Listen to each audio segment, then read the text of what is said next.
The smell of the cheap disinfectant still permeated her hands when Karen pushed the gate of the mansion. The day had barely dawned in Atlanta, but the Buckhead neighborhood was already exuding expensive perfume and wet grass. He wore his navy blue uniform, clean and neatly ironed, and walked with sore knees. But what really hurt him was something else. Silence. That kind of silence that makes a 45-year-old black woman, mother of 3 children and daughter of a lady with Alzheimer's, become invisible, even cleaning the room of someone who claims to own the world.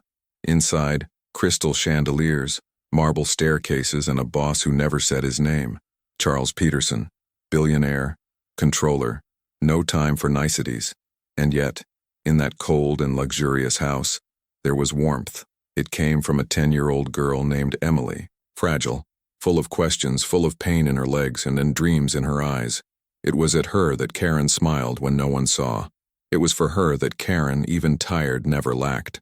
But one day, the unexpected happened, and when Charles caught his daughter dancing, next to the cleaning lady he ignored, he couldn't believe what he was seeing, and there it all began. But before we dive into the heart of this story, I need you to know something. Life does not always warn you when it will turn upside down. Sometimes everything seems calm, predictable, until the exact moment when the truth explodes before our eyes. It was like that with Charles Peterson. He climbed those stairs as he did every day, unhurried, just annoyed by a canceled flight. But as he approached the physiotherapy room, he heard something different. Soft music, as if someone had opened a window to another world. And then, through the crack in the door, he saw his daughter, that girl whom medicine treated as a hopeless case, was standing, dancing, and beside her, leading his steps with a tenderness he didn't know, was Karen, the woman he didn't even look at in the face. The scene was so improbable that he almost doubted his own eyes. But it was not a dream. It was a miracle, and that was just the beginning. If this story has ever touched something inside you, if you have ever felt that no one saw your worth, then I ask you, support this story with your like, subscribe to stay around. Because this is not just Karen's story. It's the story of so many women who just needed one look to flourish. At 4:20 a.m., the alarm clock rang for the 3rd time. Karen didn't jump out of bed. She got up slowly, like someone carrying a whole world on her back. The cramped room smelled of camphor ointment and reheated coffee. The mother, lying in the adapted armchair next to her, murmured names from the past. Karen carefully adjusted the blanket on the old woman's shoulders, kissed her forehead, and went to the kitchen. With silent movements, she fried 2 eggs, divided them into 4 equal parts, and placed them on the plates of her 3 children while still sleeping. Hers ate standing up, in a hurry and faith. She put on her blue uniform, braided her hair in a low bun, and applied the cream she made herself with aloe, arnica, and eucalyptus oil on her joints. He took his battered backpack and left in the dark. The first bus passed at 5:12 a.m. She stood downtown, switched at the terminal, and took the second one to Buckhead. In the window, he saw the city change, from the broken streets of East Point to the silent condominiums, surrounded by palm trees and armed guards. There, no one had to run. The sidewalks were cleaned by machines, not by women with floor cloths. Karen went down 3 blocks before the Peterson mansion. He liked to arrive walking to organize his thoughts. The electronic gate opened automatically. She already knew the code. No one expected her, but the house already seemed to demand her presence. The hall smelled of waxed wood and expensive perfume, but she knew the smell of loneliness there. It was a different silence. Not the good silence of calm mornings, but the silence of those who no longer talk, neither with others nor with themselves. He always started with the marble staircase. She rubbed step by step with a small brush, respecting the order that the housekeeper left written down on a whiteboard. Then he went to the master bathroom, cleaned the windows without splashing, removed the invisible strands of hair from the carpet, changed the towels as if no one would notice. And no one really noticed. Karen had been working in that house for almost 2 years. He had never heard the sound of his own voice in a conversation with Charles Peterson. He passed by her as if passing by a lamp. One day she sneezed in the hallway. He just turned his body away, like someone avoiding an insect. That didn't surprise her. I was already used to being seen only when I made mistakes, like the time they forgot to buy bleach and blamed it on their lack of attention, or when the washing machine stopped and they insinuated that she used it in an unqualified way. But what hurt him most was not contempt. It was what she saw without being seen. because Karen could see. I watched the girl Emily, alone in the physiotherapy room, trying to raise her arms, propping up her body, biting her lips so as not to cry. The private physiotherapist, who came from Boston, spoke to her as if she were a robot. Get up, hold it, breathe, repeat it. No pause, no affection. Emily obeyed, but her eyes, they were always looking for something else. Karen noticed the little things. He noticed that the girl liked to listen to music in the background, that her fingers moved when she played the piano on television, that her body seemed to respond better to rhythm than to rigidity. But who would listen to the cleaning lady? She just cleaned the floor, collected the clothes, organized the cushions. I wasn't paid to think, not even to feel. Still, day after day, Karen approached the girl with invisible gestures, a whispered compliment, a folded napkin in the shape of a flower, a forgotten music box on the shelf, which she turned on lightly when she saw Emily looking. Small gestures that were not in the manual, but they were in the heart. And it was on an autumn afternoon that Karen noticed something no one else had noticed. Emily's eyes sparkled brighter when she was around. The girl smiled, not with the body, with the soul. It was as if that child, accustomed to being treated as fragile, had found someone who saw her whole. No pity, no rush, no protocol. It was on that day that Karen understood a truth as hard as stone. Sometimes, it is not the salary that defines a woman's value. It is her ability to love even when the world tells her to shut up. How many women like Karen have been called simple just because they had no choice? How many have been silenced, ignored, erased, even though they are the first to arrive and the last to leave?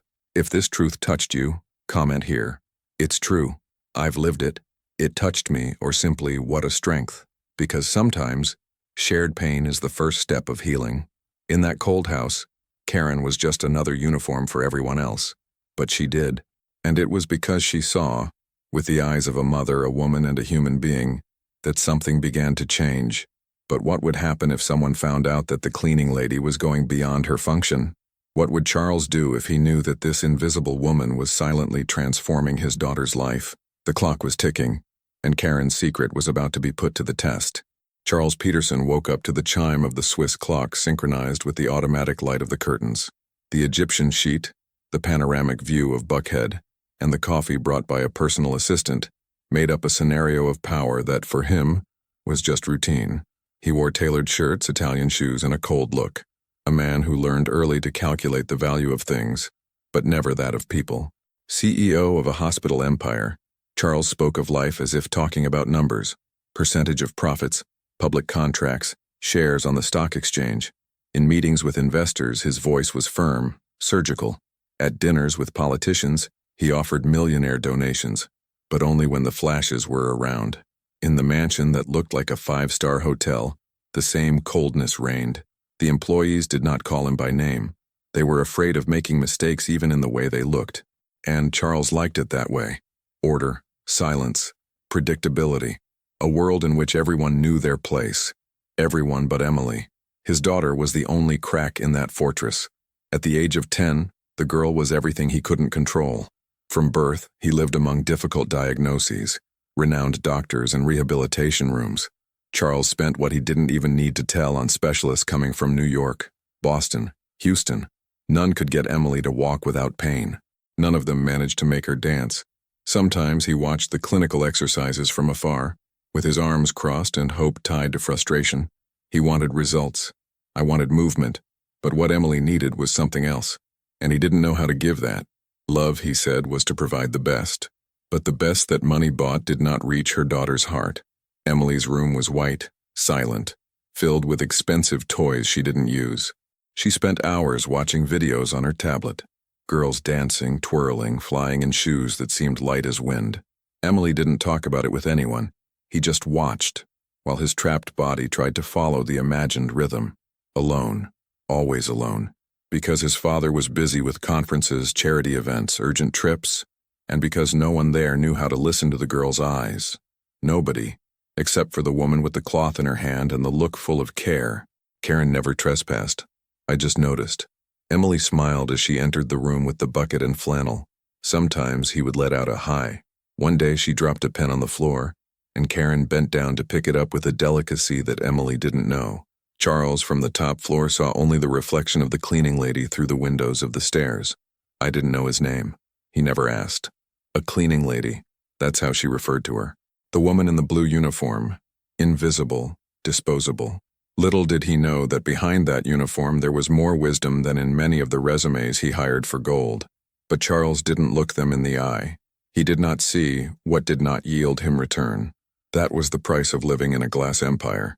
Everything was shiny, but nothing was real. And while his daughter dreamed of dancing and the silent cleaning lady felt, with her heart, what no one else noticed, Charles sank into his own arrogance, not imagining that the greatest transformation of his life would come from the one person he had never heard.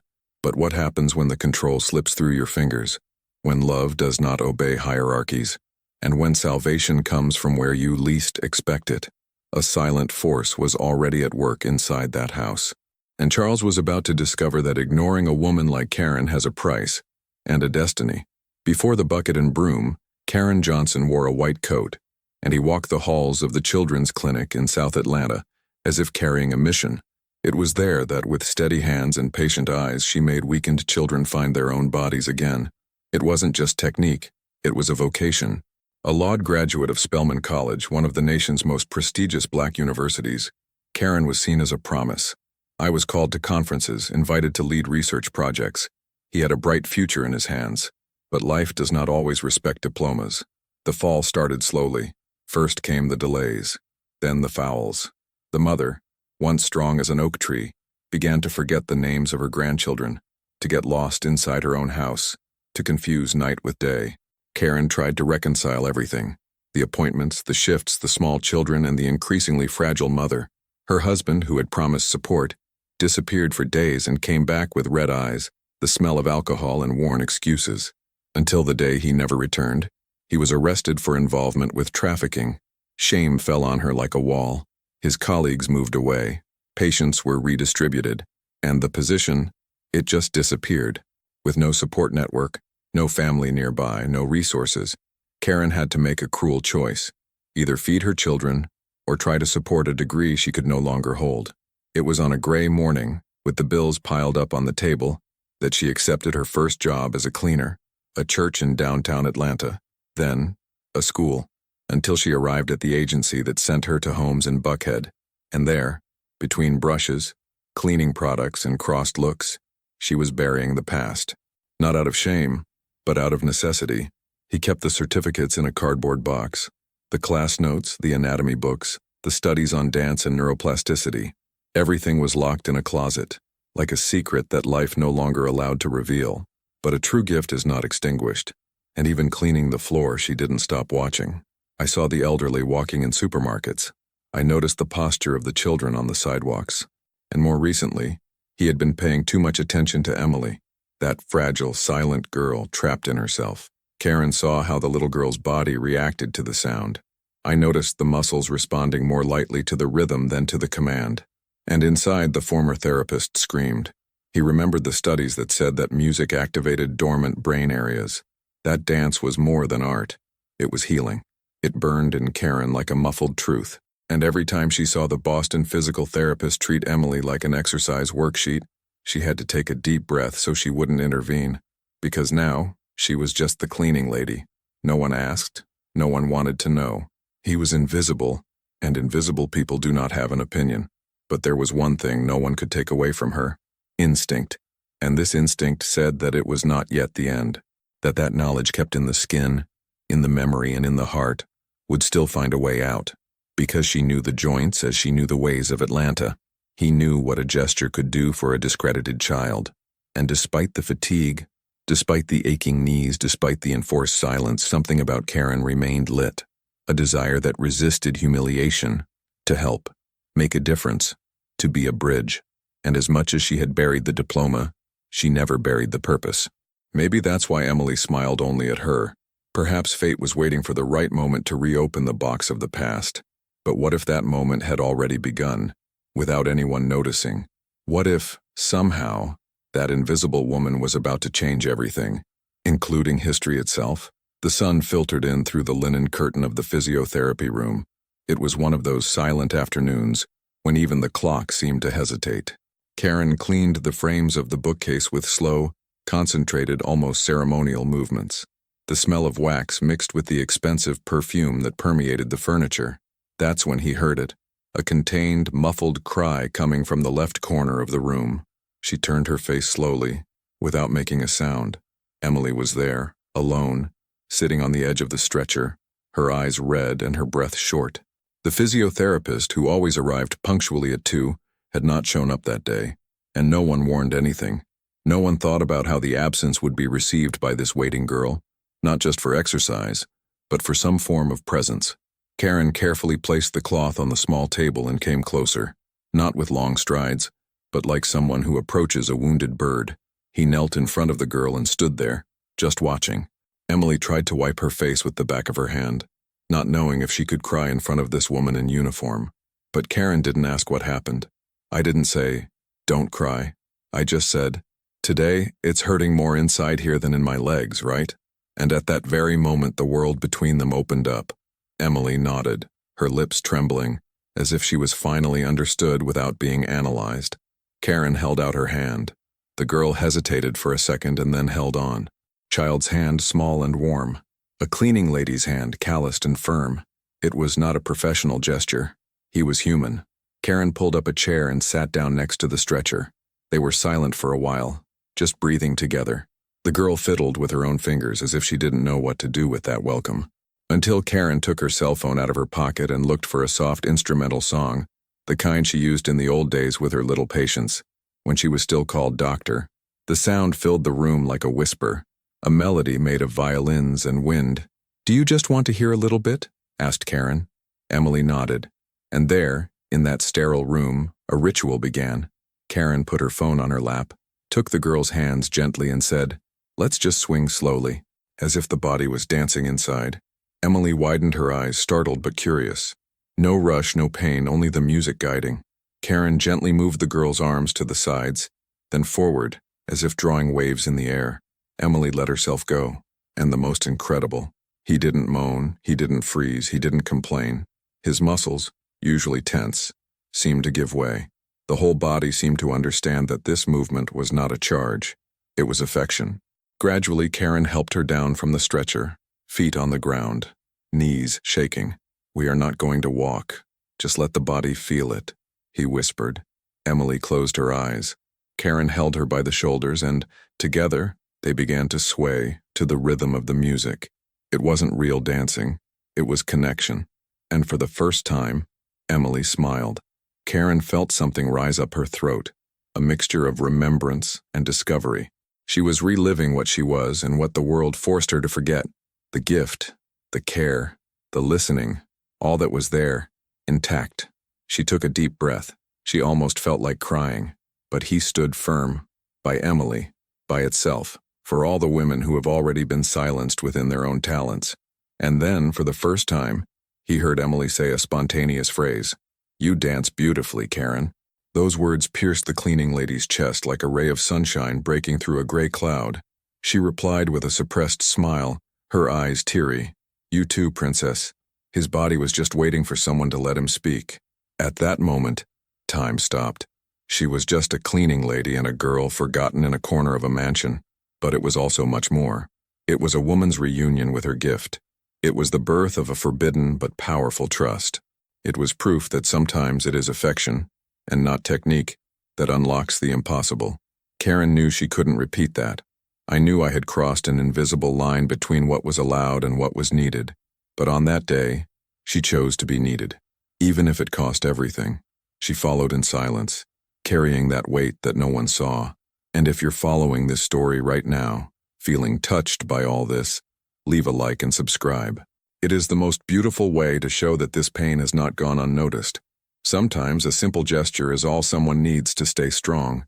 But what Karen didn't know, it was that on that day, someone saw her, and what this look was about to reveal would change the course of everything.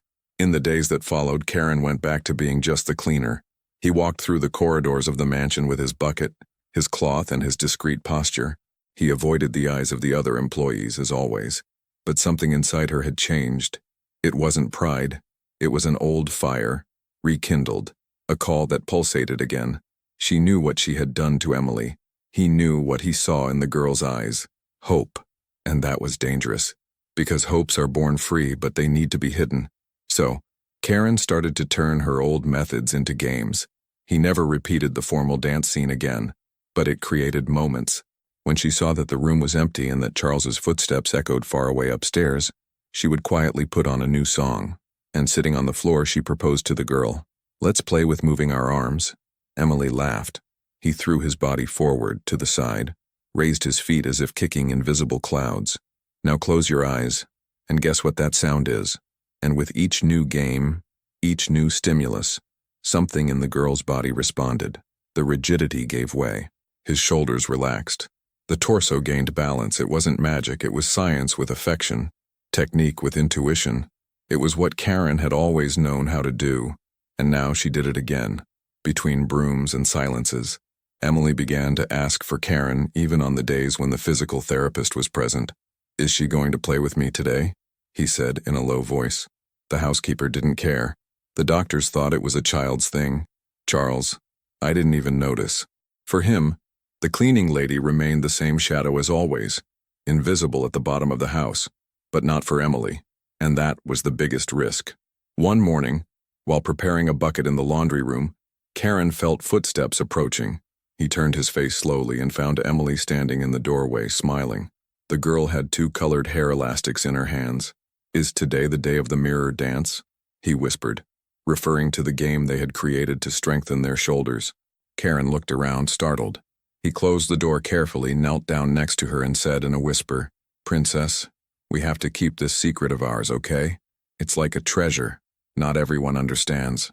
Emily put her little finger in her mouth and said, "Shh," as if it were a pact. Karen was afraid, yes. He knew that all it took was one complaint, one out-of-turn comment, a forgotten security camera on, and it would all be over. What he was doing was considered an invasion of function. It had no active license, no legal backing, no authorization. It was just the cleaning lady. But how could I ignore what I was seeing? How could we turn our backs on the girl who now walked more firmly, who no longer cried in the mornings, who asked to listen to music even on days of pain? Each progress was a small revolution hidden behind the heavy curtains of that house. There was a day when Emily was able to balance on her own for 20 seconds. 20. Karen timed inside with her heart in her throat, and when the girl stumbled at the end, she fell down laughing. "I was almost a ballerina," she shouted. Karen smiled with her eyes full, her knees on the floor, the cloth abandoned next to her. "You weren't almost, you already are." They started to communicate with codes. When Emily wanted a new therapeutic game, she would make a sign with her fingers. When Karen couldn't, she just shook her head. Sometimes the girl left notes hidden in the books in the room, with drawings of ballet flats, hearts and phrases like, "Today I dance," and Karen, between rooms, answered with smiles or small waves. But that hidden happiness carried tension.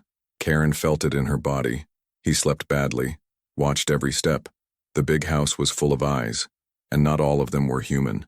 There were cameras, sensors, gossiping employees, unexpected visitors. All it took was one mistake.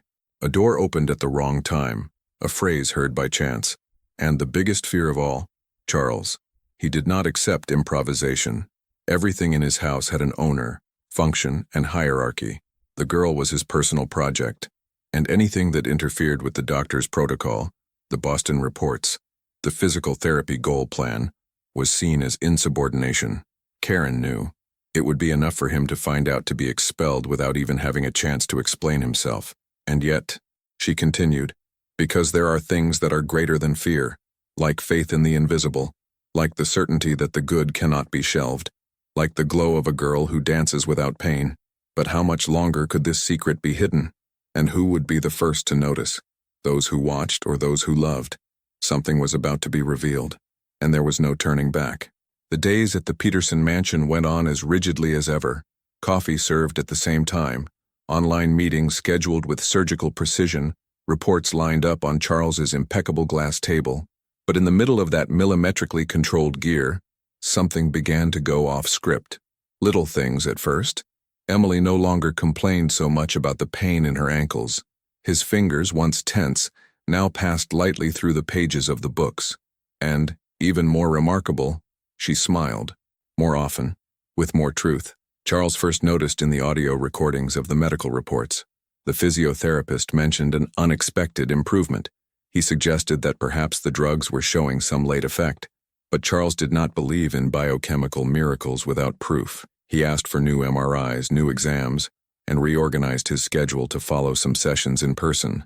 I wanted to understand what was happening, not out of empathy, but because he wouldn't admit surprises in anything that was under his control. But the exams came practically the same. No convincing physiological explanation. And Emily, instead of recoiling from her father's tensions, seemed to flourish in his absence. On days when Charles went out for trips or external meetings, the girl was more alive, more active. When he returned, she would retract, as if she knew there was something there that couldn't be shared. On a rainy Tuesday, Charles arrived earlier than usual. He was tired, impatient, and had lost a Millionaire contract to a competitor in Dallas. As she climbed the stairs, she heard a faint but recognizable song. It was a pop song from the past decade, something Emily had never heard before. Intrigued, he walked to the second-floor hallway, and as she passed through the door of the physiotherapy room, she saw, through a crack, her daughter spinning with her arms open, gangly, but smiling, alone, without the physiotherapist, no assistance, and trying to dance. Charles stood still. It wasn't the dance itself that disturbed him. It was the fact that no one had ever suggested this type of activity. It was outside the protocol, outside the limits set by the experts. Emily hummed the song lightly as if she were repeating something she had done over and over again, something rehearsed. "Who taught her that?" he murmured, still standing still, his hand clenched on the door handle. That night, he couldn't sleep. He scoured reports, opened the medical records, reread all the messages exchanged between the specialists. Nothing. No reference to dancing, singing, or any form of musical activity. He went to the security room and asked the technicians to review the recordings of the last few days. One by one, the files were opened, analyzed, accelerated. Kitchen, stairs, corridors. But when he asked for the recording of the physiotherapy room, he heard a dry answer. "This room has no internal monitoring, sir. Respect for medical privacy. The clinic's own policy." Charles frowned. He didn't like loopholes. And that, it was a breach. The next day, he remained at home without telling anyone. He canceled meetings, hung up the phone. I wanted to observe.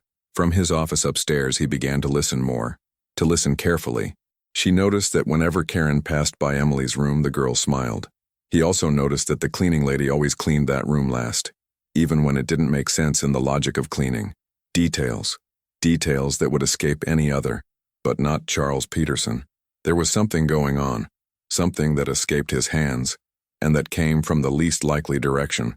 He began to observe Karen, following his steps through the reflection of the glass, through the echoes of the corridors. She didn't do anything out of place. No mistakes, no complaints, but it was as if there was another story in progress, a story that took place under one's own roof, and to which he had not been invited.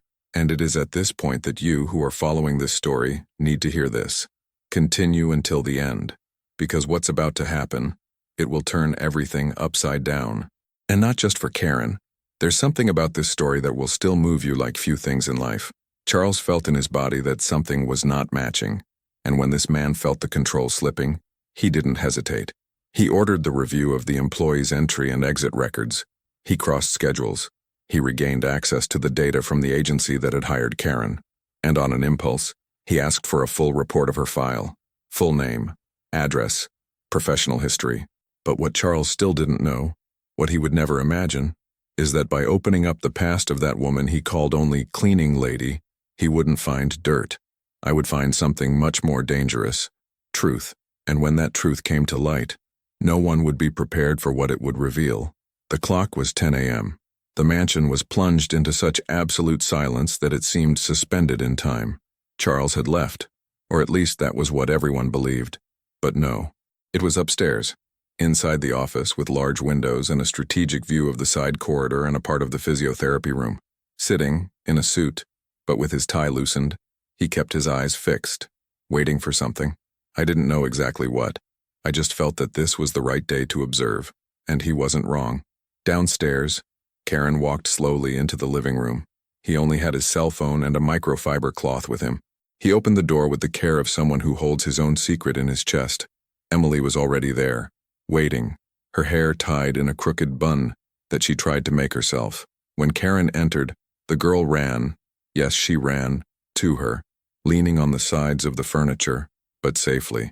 Her eyes shone as if she had received an invisible gift.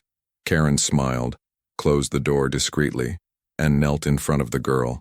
"Today I brought a new song," he said quietly, as if sharing a treasure. Charles, from above, frowned. He got up, went to the side of the window, half opened the curtain a little more and watched more carefully. He saw Emily put her hands on Karen's. He saw the cleaning lady position the girl's feet. And then, the music began. A slow, delicate waltz coming out of Karen's own cell phone. The first chords filled the room with a kind of poetry that no technology can manufacture. And then, they started dancing. It was not a professional dance. It was something raw, intimate, ancestral. Karen guided her steps with firmness and sweetness. Emily let her body go, trusting, laughing, stumbling slightly, and laughing once more. The girl was standing, smiling, without devices, without technical commands, without rehabilitation goals, just being, just feeling. And it was so powerful that the very air in the room seemed to have changed. Charles, paralyzed, felt something tighten in his chest. It was as if a forgotten rope inside him had been pulled suddenly. She saw her daughter like never before, light, alive, truly happy. But he also saw the woman he never noticed to be the channel of that miracle, the cleaning lady, the invisible one, the one whose name he never learned, the same one who now held the most precious thing he had, with more care than any millionaire expert he has ever hired. Charles's face oscillated between shock, confusion, and excitement. He wanted to scream. I wanted to go down and interrupt everything. I wanted to demand explanations, but also, he wanted to stay. I wanted to watch, because there, before his eyes, something was happening that no clinical protocol foresaw, something that challenged his logic, his arrogance, his way of seeing the world. He didn't know if he was witnessing a mistake or a miracle. Karen, inside, could only see Emily. I could only feel the vibration of the girl's feet touching the ground with courage, the sound of music coming in through the windows of the soul. I didn't know I was being watched. She only knew that this was a moment she would never forget. When the song ended, Emily threw herself on her lap, panting and happy. "I did it, Karen. Did you see? I did it." Karen hugged her tightly, swallowing her tears. He pressed the girl to his chest, as if trying to protect that moment from the whole world. But from up there, the world had already seen it, and it was about to fall apart. No, there are moments in life that are like that, moments that break the silence, that tear the veil of invisibility, moments that show us that love, true care, does not need a badge or authorization. It just needs to be lived. And if you have felt this now, if you have ever had to hide something beautiful out of fear, comment here. I understand. I've been through this. It's true. What a pain. Because this story, it's not just Karen's. It is from many people who have already been silenced for doing good in the right way, but outside the rule. Charles took a step back, closed the curtain slowly, and sat back in his chair. But this time, it wasn't the CEO. He was just a man faced with a truth that could no longer be ignored. What would he do with that? Expose? Repress? Or allow something inside him too to begin to change? Because at that moment, what Charles saw, it will no longer leave your memory. But the doubt still echoed. Who was in fact that woman? And what else did she hide behind that blue uniform?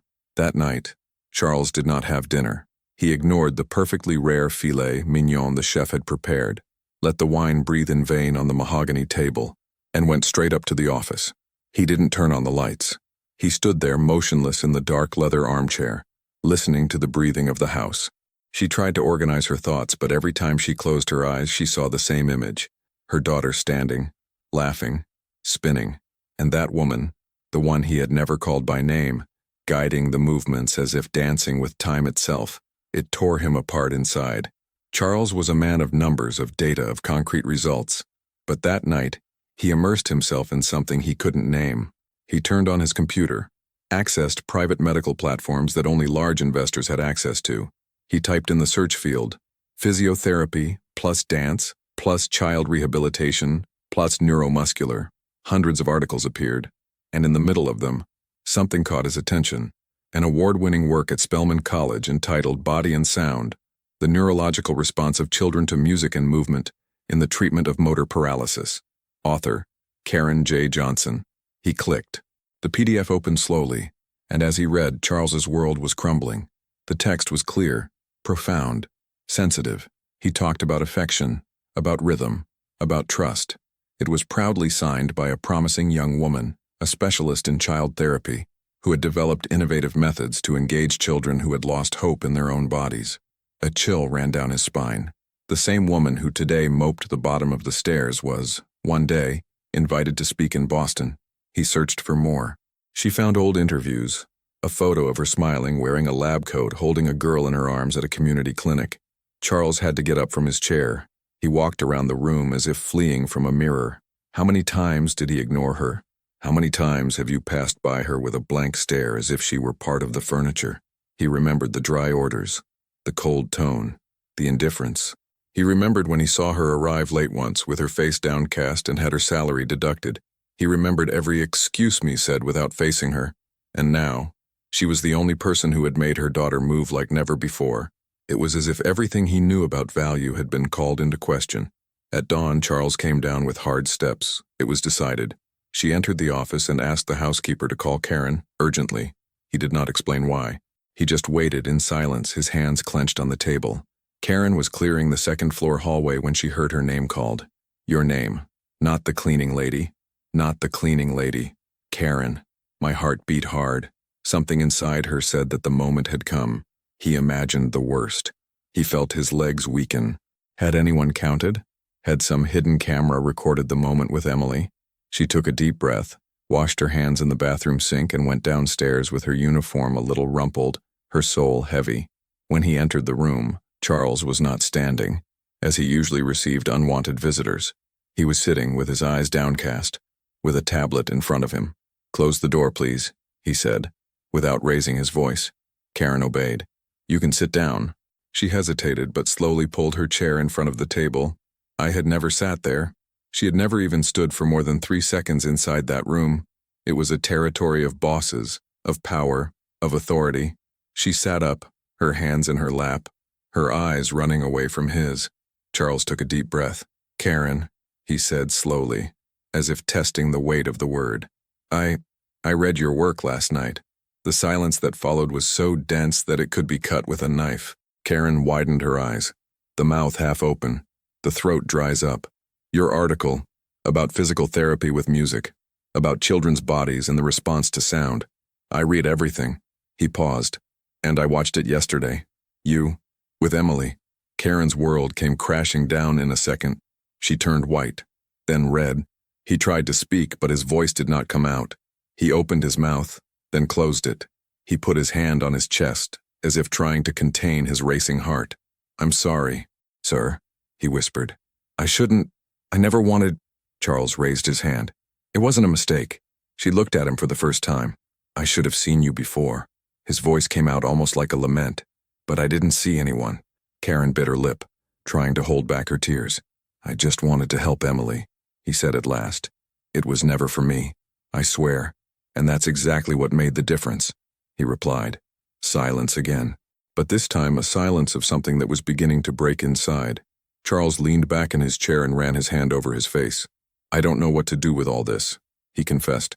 I don't know how to make up for what I did, what I failed to see. But I know that, if there is any chance that my daughter will have a different life, you are part of it. Karen took a deep breath. His hands were still shaking. I don't want confusion. I just want to work in peace. No. Charles stared into her eyes. You deserve much better than this, but what did that much more mean? And how far would he be willing to go to correct everything he ignored? Because at that moment, between guilt and admiration, something new was born inside Charles. But the world around, I was not yet ready to accept this truth, and someone outside was about to do everything to silence Karen before she bloomed for good. The morning light poured through the windows of Charles's office like a thin sheet, illuminating the table on which he rested his hands. The silence in the room was almost reverent, as if even the air knew that something important was about to happen. Karen sat in front of him, her shoulders stiff, her eyes downcast, as if waiting for a sentence. The sound of a paper being slid over the wood cut through the silence. Charles pushed a briefcase in her direction. "Who are you, really?" Karen looked up slowly, and for the first time she saw there a man who was not above her but in front of her. Her hands trembled as she opened the briefcase. Inside were printed her articles from her college days, her old professional card, even a digital clipping of a photo of her speaking to a class of mothers at a community center in Decatur. She didn't know what to say. "I thought you were just the cleaning lady," Charles said in a tone that mixed guilt and surprise. "But this is much bigger than anything I could have imagined." Karen swallowed. My throat hurt, as if every word had been stuck since years ago. That was it, yes," he said in a choked voice. "Before everything falls apart." Charles was silent, attentive. "I had a position, a lab coat, a room full of therapeutic toys. I believed that I could change the lives of children. But my ex-husband, he got involved with the wrong people. He was arrested, and I was left alone with 3 children and my mother starting to forget who I was. I started to miss work. They understood at first. After that, no more. One day, they just didn't let me in anymore." She lowered her eyes, struggling to maintain her dignity. "I tried other clinics. No one wanted to hire a therapist with family problems, shortcomings in the history, and a surname that came out in the newspapers. So I became a cleaner. That's what it was. The rent doesn't wait, Mr. Peterson." Charles listened in silence. In front of him was no longer the woman who cleaned the railings of the stairs. There was someone who had swallowed his own diploma to feed his children.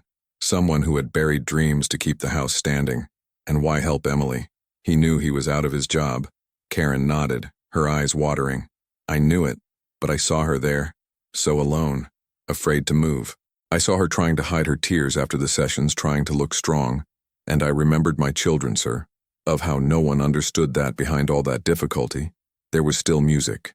Then one day, when the physiotherapist didn't come, I held her hands, and I let the music do the rest." She took a deep breath, trying not to fall apart. "I swear, I didn't want to invade anything. I just wanted her to feel that her body could still be home, not prison." Charles ran his hands over his face. The blame fell on him like a flood. With every detail of Karen's story, he saw more of his own blindness. How many resumes had he ignored behind humble uniforms? How many times had he confused silence with the absence of value? Karen stood up slowly. "I understand if you want to resign me. I just ask you to let me know in advance. I need to look for another house. Just don't leave my daughter without food. And my mother needs the medicines. Please." She turned to leave, but Charles's voice stopped her. "Karen," she stopped. "I'm not going to fire you." Silence. "Actually, for the first time, I don't know what to do with you." She turned slowly, surprised. "But I know one thing. I'll never look at you like I used to." Karen sat down again, and for the first time the two came face to face as equals. "And if this piece of my life can become a mirror or a hug for someone, help me carry it forward. Like and subscribe here to the channel. It makes more difference than you think, because there are stories that need to be heard.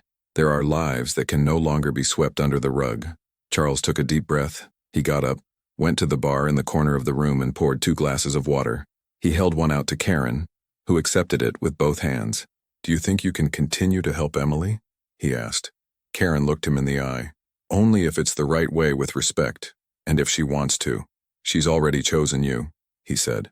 But before any future could be built, something was about to shake that fragile reconciliation, because in the shadows of that mansion, there were attentive eyes, and not everyone was ready to see a cleaning lady occupy a place that had not been reserved for her. Charles walked through the corridors of the mansion as if he were stepping on his own ground for the first time. Every wall, every frame, every piece of marble seemed to carry an echo of the man he had been to, cold, untouchable, surrounded by power, and blind to himself. The silence of the house, which had previously brought him control, now bothered him. He heard everything. The hurried steps of the employees who looked away, the restrained whispers, the absence of a sincere good morning. For the first time he noticed what had always been before him, the fear disguised as respect, the forced obedience, the faces that closed when he walked into a room. He sat down in the reading room armchair and stared at the extinguished fireplace. A memory came with force. 2 years ago, he had fired a cook who had worked with the family for more than 10 years because she cried in the kitchen because she could not visit her son in the hospital. He thought she was mixing personal life with work. She told the security guard to accompany her to the gate. She left with her apron wet with her own tears, without saying a word. That day, he felt he had done the right thing. Now, he felt ashamed. Other scenes came back like knives. A gardener humiliated for misaligning the stones on the path. A black nanny named Honey because he never bothered to learn her name. A comment made in front of millionaire friends about how it's hard to find someone who cleans properly these days, while Karen vacuumed right behind him. Each memory was an open wound. Charles squinted tightly. Guilt throbbed deep in my chest. How could he live so long surrounded by people and at the same time so far from them? Outside, Karen was sliding the cloth over the dark wooden railing, as she did every morning. But now, each movement came with a new weight. The conversation in the office still throbbed in his memory. Charles knew. He knew who she was. I knew what she had done. And, most dangerously, he knew what it could mean. Karen didn't want to be special. I just wanted to exist with dignity. But even that seemed too threatening for a structure that had always kept it at the bottom. Emily appeared at the top of the stairs in her little lilac butterfly dress, her hair braided carefully by the nanny. He went down with slow steps, balancing with the handrail, and approached the cleaning lady with a suppressed smile. "Are you leaving?" he asked quietly. Karen bent down and straightened a loose strand of the girl's hair. "Why that question, my flower?" "Because my father is strange. He said he needed to think, and every time he says that, someone leaves." Karen sighed, swallowing her anxiety. "I don't know what's going to happen, Emily, but I want you to know one thing. You didn't do anything wrong, okay?" Emily stared at her with those transparent eyes. "I just wanted to dance." Karen smiled, feeling her throat close. "And you danced. You were yourself. That's it. That's all the world needs to see." The girl smiled and hugged her tightly. And in that instant, Karen felt that no matter what, that small victory was already an eternity in her chest. You know, there are moments that seem small to those who see it from the outside, but are giants to those who carry a wounded soul. And if you're feeling it right now, if this story touched you in any way, then stay with me, because there is still so much to happen. Because as much as everything seems calm, a storm is brewing on the horizon.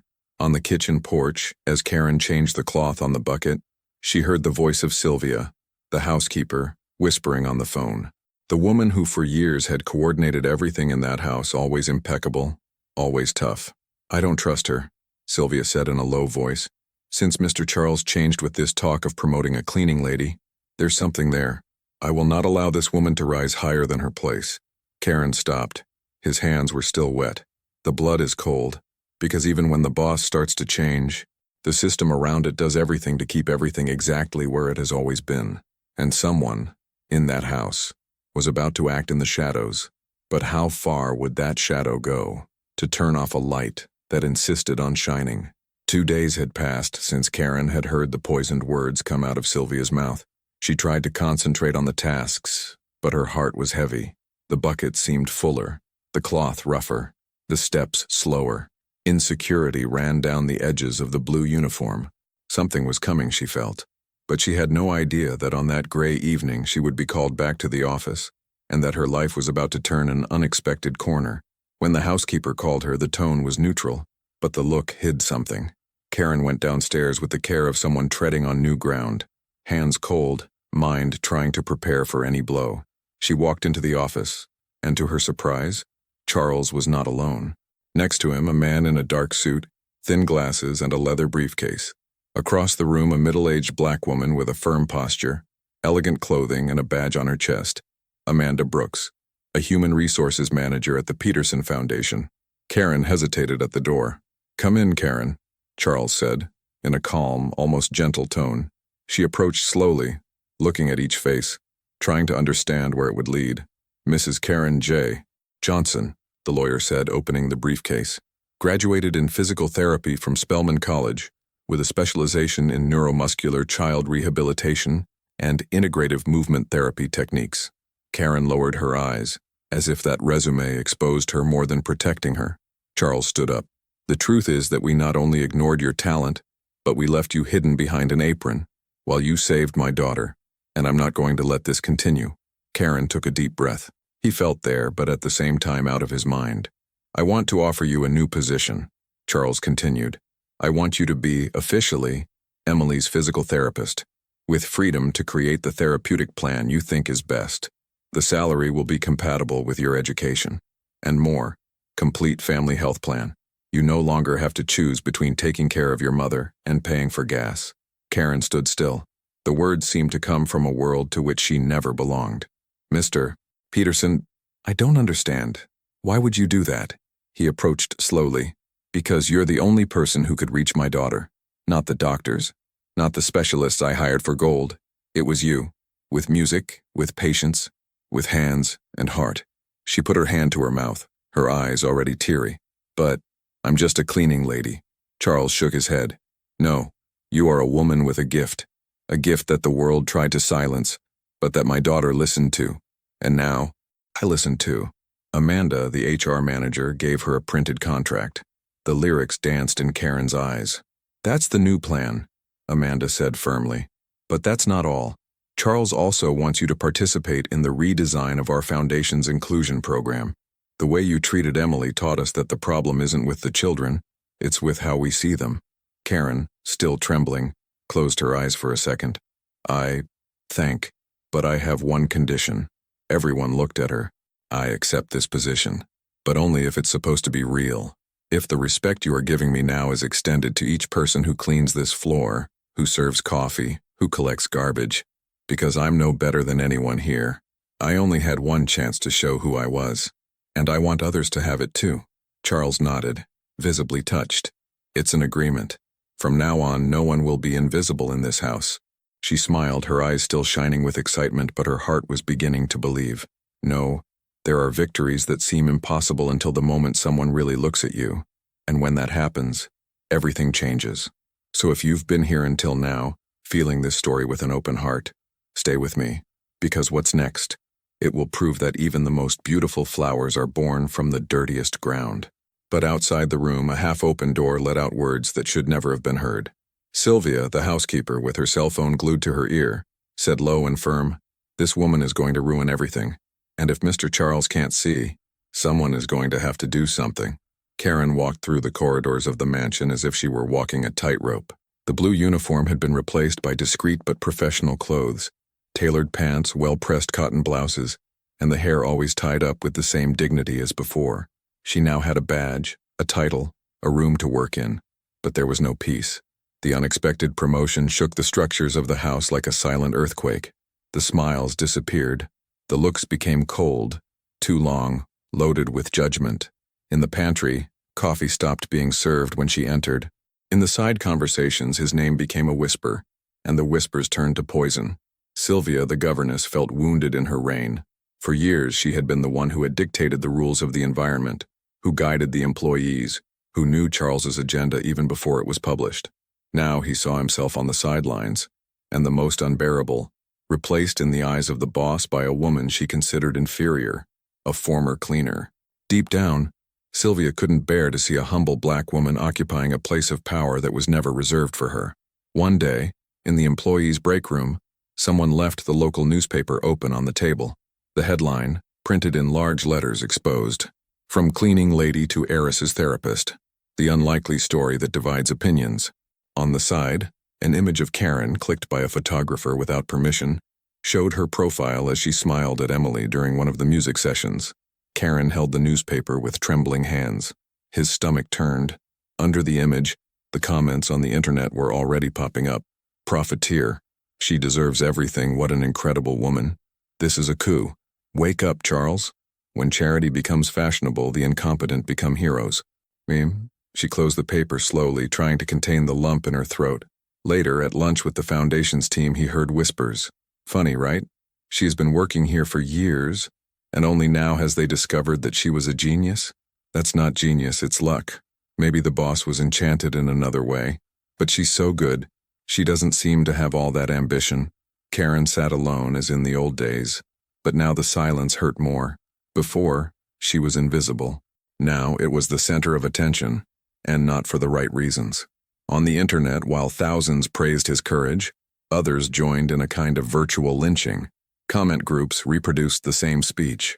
She only got there because of the color of her skin and the emotion of the girl. This is victimhood disguised as talent. Now any cleaning lady will want to be a doctor too? Karen read everything quietly at night, after putting her children to bed. With his cell phone in his hands, he watched the world discuss his existence as if it were a fiction, and the pain of being reduced to the headline of the day hurt more than the years of invisibility. Charles noticed the dejection. One day when he saw her entering the house, he asked her to accompany him to the press room set up at the foundation. Journalists were waiting. Lights on, microphones aligned. Karen hesitated. "Mr. Peterson, I don't know if that's—" "You won't talk," he said firmly. "Today I speak for you." In front of the cameras, Charles straightened his tie, took a deep breath, and faced the audience. A few days ago, a story came out in the press. A true story, but poorly told. A black woman from humble origins was promoted because she saved my daughter's emotional life, and many preferred to see it as a scandal rather than a miracle. Absolute silence. I was raised in a world where diplomas counted more than compassion, where positions were worth more than life stories. But this woman, Karen J. Johnson, showed me that the greatest competence can come from where you least expect it, and that arrogance is the enemy of vision. I was blind, but now I see, and I will not allow prejudice to continue to speak louder than merit. Karen, outside the room, watched the scene on the monitor. The tears flowed, silent. Not out of gratitude to Charles, but because finally someone with power had done what so many refused to do, tell the truth out loud. But as he spoke, a car parked discreetly on the side of the mansion. A man in a gray jacket came down with a briefcase in hand. Sylvia received him at the back door. They exchanged whispers and rolls. There was something being plotted there, and it wasn't a welcome plan, because the more the truth came out, the more the lie was armed. And someone was willing to do anything to get Karen out of the place they never thought she deserved to occupy. The sun came through the windows of the physiotherapy room with an almost symbolic delicacy. With every lightning bolt that touched the polished wooden floor, there seemed to be a silent blessing for what was about to happen. Karen was already there, kneeling next to the carpet, adjusting the headphones on the tablet with the personalized playlists. The music he chose for that morning was a soft melody, with beats marked by African instruments, sounds that vibrated directly in the heart. Emily was pushed in by the wheelchair, as she does every day, but her gaze was no longer the same. There was something there that shone beyond fragility. Will. Karen smiled, as she always did, but there was something more to her smile now. It was firmness. It was faith. The girl positioned herself in the center of the room, barefoot, and stretched out her arms as she had learned. Karen held her by the waist, and together they began to move in rhythm. First, the shoulders, then the hip. When it came time for the legs, Karen just said, "You know what to do. Trust the music." Emily closed her eyes and took the first step. The scenes that followed looked like they came from a movie. 3 steps, then 5, a short break for balance, 8 steps, almost 2 meters traveled. No fall. Karen cried silently, disguising with a wide smile, her wet eyes that did not detach from those crooked little legs conquering the world. Emily, sweaty, laughing, screamed, "I did it, Karen. I did it." On the other side of the half-open door, Charles watched, hands in pockets, chin quivering.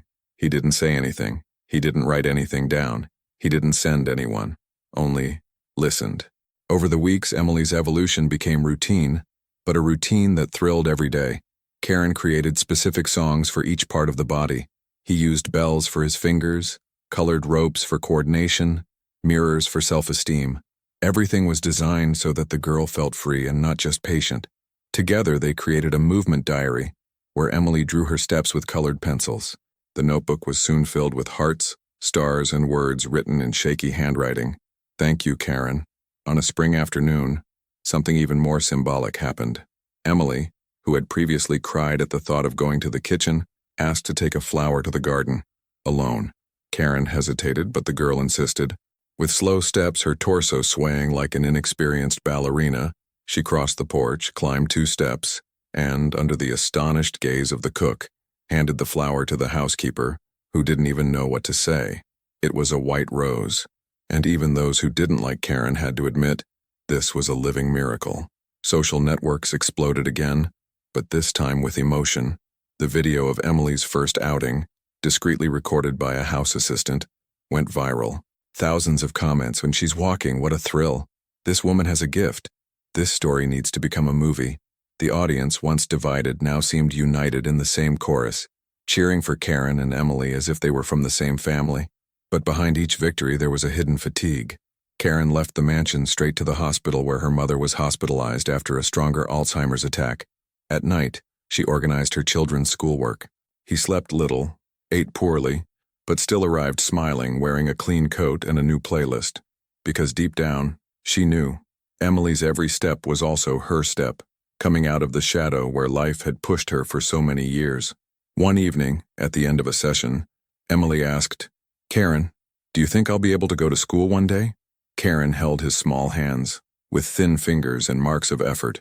"Emily, you go wherever your heart wants, and I'll be there, on the side, dancing with you. And at this point in history, if you've made it this far with your heart beating faster, hold on tight, because the most beautiful of this trajectory is yet to come. When pain is transformed into affection and contempt into recognition, the impossible begins to have a name, a face, and a path." But while Karen was preparing the last adjustments for the new phase of treatment, something unexpected was happening behind the scenes at the Peterson Foundation. The same man in the gray jacket, who had previously sneaked up with Sylvia, now walked through the corridors of the administrative headquarters with a folder marked "Urgent," and in it, a document with the power to destroy everything Karen has built. The question that no one knew how to answer was, who would deliver the final blow, and why? The afternoon air in Grant Park was laden with memories, the smell of wet grass and the distant sound of children playing. Karen walked slowly. Her heart tightened. He wore a light scarf around his neck, as he did on days of strong emotion. In her arms, a gift wrapped in red ribbon, a book of poetry that she used to read to her children when they were little. Marcus, the eldest, has always had a penchant for verses, but it had been more than 5 years since she had heard his voice. The sweet boy had grown into a hard-hearted man, and he left too soon, swearing he would never return. She sat on the bench next to the statue of a local writer, as they had agreed by message. Time seemed to lengthen, playing tricks on his chest. When she finally saw him coming from the sidewalk, her eyes watered before she even smiled. Marcus wore a simple sweatshirt, carried a worn backpack, and the same restless look of childhood. But there was something new there, perhaps regret, perhaps longing. "Mother." That was all he said, and that was enough. The hug came without ceremony, without pride, without explanations. A silent dive into everything that was stuck. Karen clutched her son to her chest as if time could turn back. He cried, and she didn't have to ask anything. There, at that moment, there were only two stories recognizing each other again. "I saw you in the video with the girl," he said, wiping his face with a clenched fist. "I saw you, whole. I always thought you had given up. But you just changed battlefronts." Karen smiled, her eyes still wet. "I never stopped fighting, my son, but I fought in silence because no one hears a cleaning lady screaming." They talked for hours, about his childhood, about his younger siblings, about the difficult days when she stopped having dinner for them to eat. Marcus heard for the first time stories that he had previously refused to understand, and when the sun began to hide among the trees, he took his mother's hand as when he was little and said, "I wanted to introduce you to my girlfriend. She is pregnant. I'm going to be a father." Karen covered her mouth with her hand, overcome by a cry of surprise and joy. And there, between the past that hurt and the future that called out, she felt that something inside her was finally healing. The next day, Karen took Emily by the hand and took her to a place that the GPS of the rich never mapped, the geriatric ward of Grady Hospital. There, among corridors of old tiles and the smell of alcohol mixed with artificial lavender, rested the woman who taught her to be strong, Mrs. Eunice Johnson. She didn't talk much anymore, but she still recognized the smell of coffee, the sound of old songs, and the voice of her daughter who always took care of her like someone who takes care of an altar. Karen entered the room carefully, pushing Emily's wheelchair. The girl held a yellow flower that she picked herself in the garden of the mansion. As they approached, Karen whispered in her mother's ear, "Mom, look who came to see you." Eunice opened her eyes slowly, and a faint glow appeared. Emily approached fearlessly and placed the flower on the thin blanket. Then, without anyone asking, she started dancing.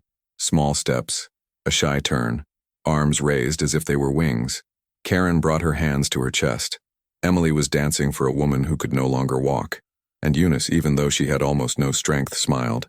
It was as if time had surrendered, as if 3 generations of black women, invisible to the eyes of the world, came together there, in silence, in affection, in continuity. Emily took Eunice's wrinkled hand and whispered, "I dance for you, too." And at that moment, if you who are watching felt that this gesture crossed the screen, if something inside reminded you of a mother, a grandmother, a woman who taught you to stand even when everything told you to fall, so enjoy this video, subscribe to the channel, because there are things that we live and keep, but maybe by telling we help another heart to breathe. And each story told is one more step towards the respect that so many people still need to earn. On the way home, Emily slept in the back seat, exhausted but happy. Karen drove the old car borrowed from the foundation with her hands firmly on the wheel and her chest full of something new. For the first time in many years, she didn't just feel responsibility, I felt belonging. And that was rare. But as I crossed the Peachtree Street Bridge, an unsettling thought returned. Who was the man in the gray suit who walked around with papers behind the back of the foundation? And why did Sylvia always seem close to him, whispering too much?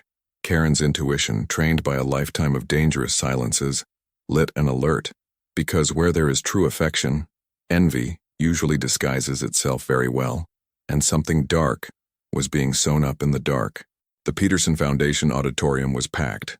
Chairs lined up, lights directed to the stage, microphones adjusted, cameras ready to record every moment.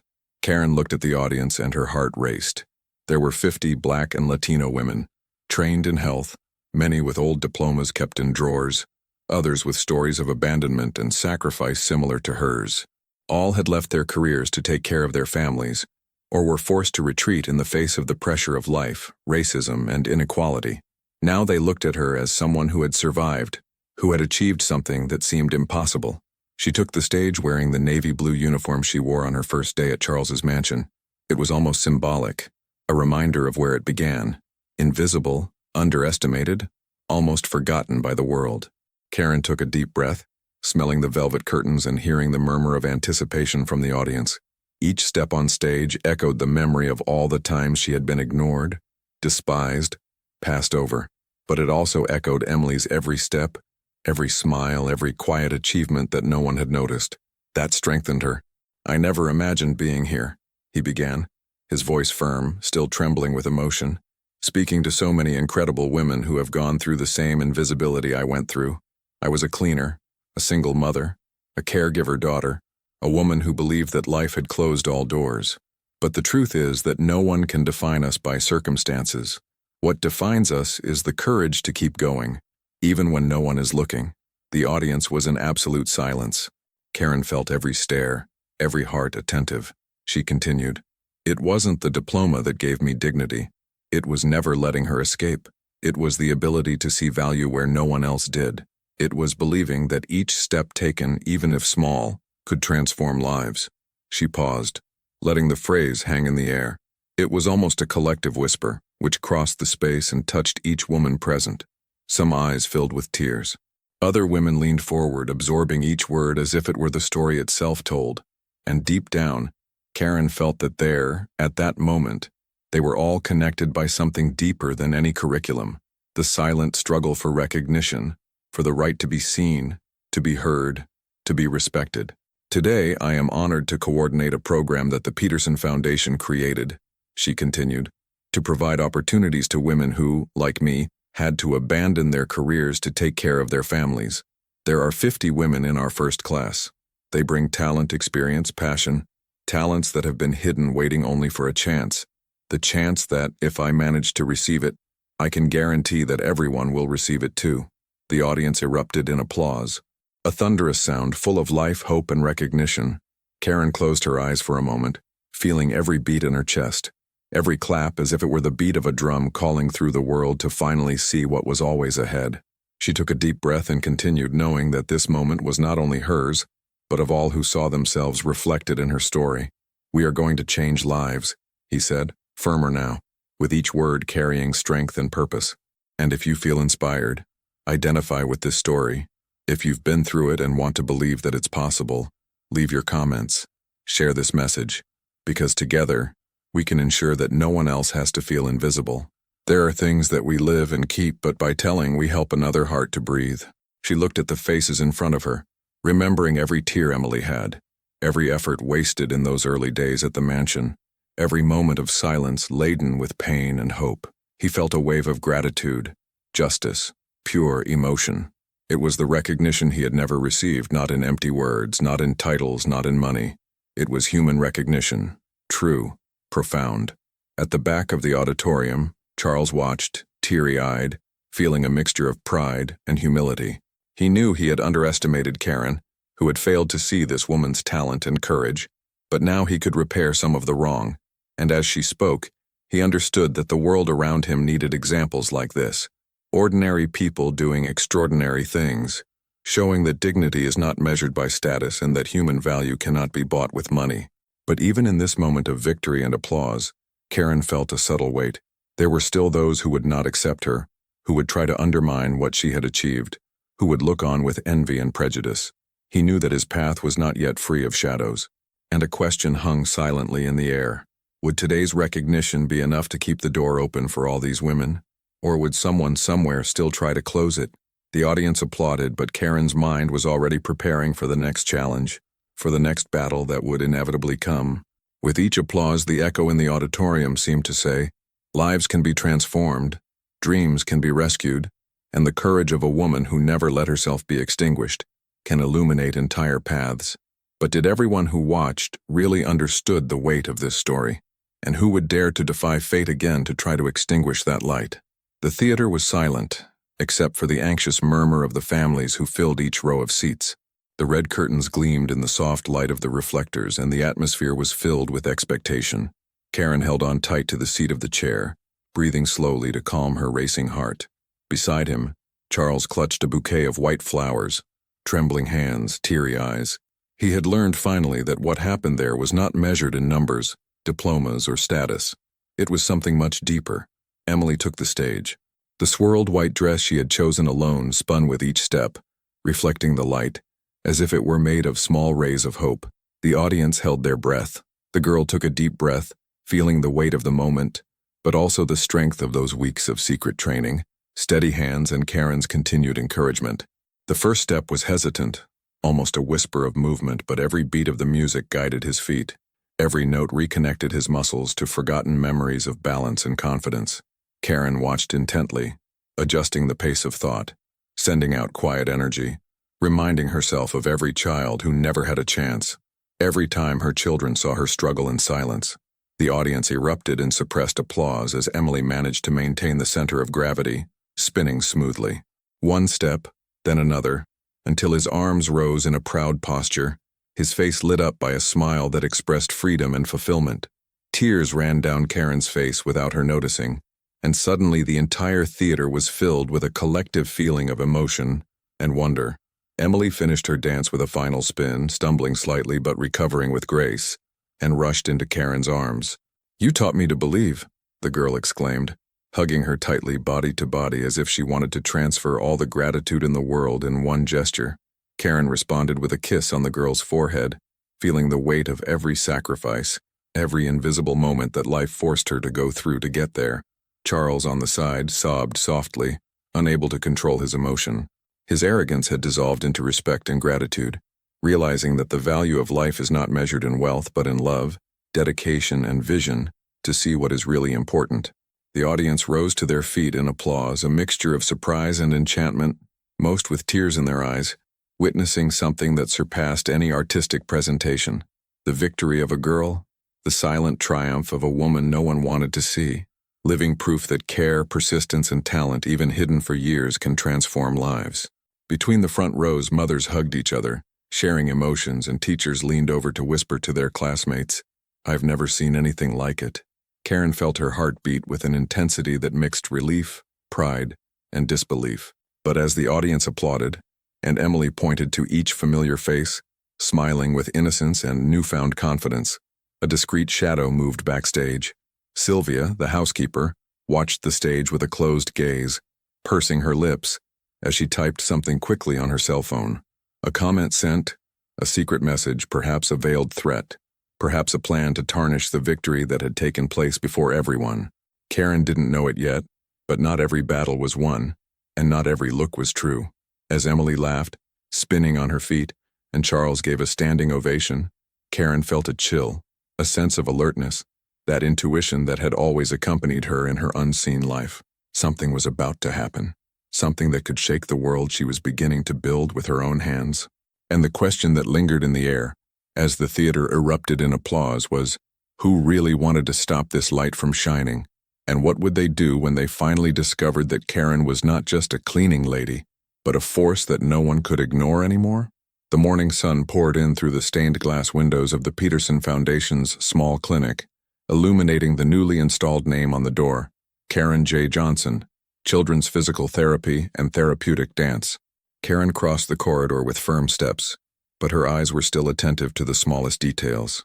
The floor clean, the equipment organized, the small tables with educational materials for children. She continued to wear simple, discreet clothes, the same navy blue uniform that had accompanied her on cleaning days, but now with a badge and an official position that carried the weight of recognition and responsibility. Still, the routine had not changed in essence. Public transportation, care for the elderly mother, the tight schedules to feed the children. What had changed was the world's view of her. For the first time, his effort, talent, and sacrifice were visible. Charles Peterson entered the clinic without warning. The once rigid, calculating, and distant man was different. Hands now were not just looking for contract tightening or spreadsheets of results. They sought to understand, listen, learn. He looked at Karen as she prepared the exercises for a new class of children.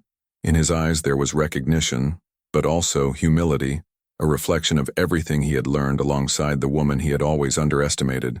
He came closer, and in a gesture of sincerity said, "Karen, you know, the cleaning lady I despised, the woman I never really looked at, showed me who I really was. And that saved me." Karen paused for a moment, absorbing the words. An old weight of years of invisibility and injustice seemed to dissolve. She took a deep breath and replied with a faint smile, "I just did what anyone would do for a child. The rest? It is a consequence of looking beyond appearances." The environment, which once resonated as a cold institutional clinic, now pulsated with a different energy. Charles followed the sessions closely, but not to control or correct. He listened, asked, observed. It was pure learning, realizing that power is not measured by the size of the bank account, but by the ability to impact lives, to recognize value where it has always existed, but which has never been noticed. With each smile of a child who managed to balance, who took firm steps for the first time, he felt an echo of his own transformation, and that echo was silent, but deafening in meaning. Karen walked through the halls, adjusting the posture of a girl who was still shaking while trying a hand-eye coordination exercise. In doing so, she realized how much she had grown, not just as a professional, but as a woman who never allowed the world to define her worth. Her story was now recorded in educational videos, books, lectures, and a journalist's report was waiting to tell everything. When the journalist arrived, Karen said simply, "It's not a miracle. It is dignity with opportunity." And there was the truth she'd carried for years. Talent doesn't disappear, even when the world pretends you don't exist. What changes is the chance to be seen, to be heard, to be recognized for what he really is. The journalist wrote down every word, her teary eyes, understanding that that phrase was the summary of decades of struggle, silence, and resistance. Karen was still simple, humble, present in every detail, but the respect she had earned now accompanied her like a shadow that would not fade. Meanwhile, Charles had started visiting public schools in Atlanta, talking to young talents who had never had the opportunity, donating scholarships, promoting inclusion workshops. He walked through working-class neighborhoods, talked to children who saw the world differently, and learned to listen without judgment. His every gesture reflected a change that went far beyond appearances. It was inner transformation, learned from the woman who cleaned his house and taught his daughter to dance with confidence. He had learned to recognize human worth, to value courage and persistence, and to understand that status did not define character. Karen, in turn, maintained her routine as a real-life common thread. I took the bus early, reviewed lesson plans, observed every detail of the children with care and dedication. But now, his name shone on the door. His story inspired thousands of people, and his achievements did not go unnoticed. The public recognition was real, but the real reward was silent. The direct impact on the children's lives, Charles's change of perspective, the reconciliation with Marcus, and above all, the full confidence of Emily, who smiled freely and hopefully. In an intimate moment, Karen approached Emily, who was delicately adjusting the steps of a new therapeutic dance exercise. The girl looked at Karen and said, "I can because you taught me to believe, Karen, not only in myself, but in what life can be when we don't give up." Karen sighed, feeling the weight and lightness of the sentence at the same time. Every tear she had contained in the invisible years now seemed to evaporate, giving way to a deep sense of poetic justice. Life had not forgotten who had persisted in silence, nor who had dared to believe in the impossible. But as she celebrated these quiet, tangible victories, Karen felt a shiver, a subtle feeling of alertness which will always accompany her in the days of invisibility. Despite the respect she had earned and the public recognition, she knew that not all eyes were sincere, nor were all intentions pure. There were still people looking from the outside, ready to challenge what she had built, to try to extinguish the light she radiated. The sensation was faint, but enough to keep his attention sharp. Charles watched everything from a respectful distance, but with a heart full of gratitude and restlessness. He knew that the world still had its shadows, but that he had learned from Karen the importance of seeing them and facing them with empathy, courage, and responsibility. And in that moment, between the routine of the clinic, Emily's smiles and Charles's silent observation, a certainty emerged. Some people change the world simply by staying true to their own dignity and the ability to love and believe. But the question hung in the air, subtle, almost imperceptible. Even with all the recognition and transformation, who was still lurking, ready to challenge Karen's courage and truth? Who didn't want that light to shine? And what was to come to test the strength of a woman who had survived so much and had now finally found her voice? The sun slowly set over the Peterson Foundation's flowering garden, tinting the blossoms orange and pink as Emily twirled between daisies and violets, the faint laughter escaping her lips echoing like music through the open space. Karen accompanied her, holding her hand firmly and tenderly, feeling each step of the girl as if they were her own achievements, remembering all the days of silence, effort, and hope that led her there. Emily looked at her, eyes shining with pure confidence, and asked, "Did you always know I could dance?" Karen smiled, her heart tight with emotion and pride. "No, but I always knew you could feel the music. The rest, the body learns." And in that instant, as they spun together, free, simple, complete, each gesture told the story of perseverance, courage, and dignity that transcended status, skin color, or uniform. Life taught us that the greatest riches are not in the banks but in the human connections we make, in the courage to see value where no one else does, in the ability to transform pain into hope. Charles watched from a distance, finally understanding that true power is to serve and acknowledge, and that humility and empathy can reshape not just people, but entire worlds. Karen turned to the imaginary camera, speaking from the heart. "And you? Are you looking? Or finally seeing? Thank you for staying with me so far, for sharing this moment of truth and emotion. If this story touched your heart, leave your like. It's like a hug that warms and supports the channel. Sign up, as if accepting an invitation to come back to our next cafe, and tell us in the comments of which city you are watching, so that we can build together this community of stories that inspire. Don't forget to activate the bell, so you don't miss it when the coffee is brewed again. And don't go away yet. Listen to the next true story that will appear on the screen. Always remember, each story carries a strength. Watch the next video here on the channel with another incredible story. Behind every simple uniform there are extraordinary lives waiting to be seen, and many more chapters of cleaners like Karen still wait to teach us about courage, dignity, and transformation.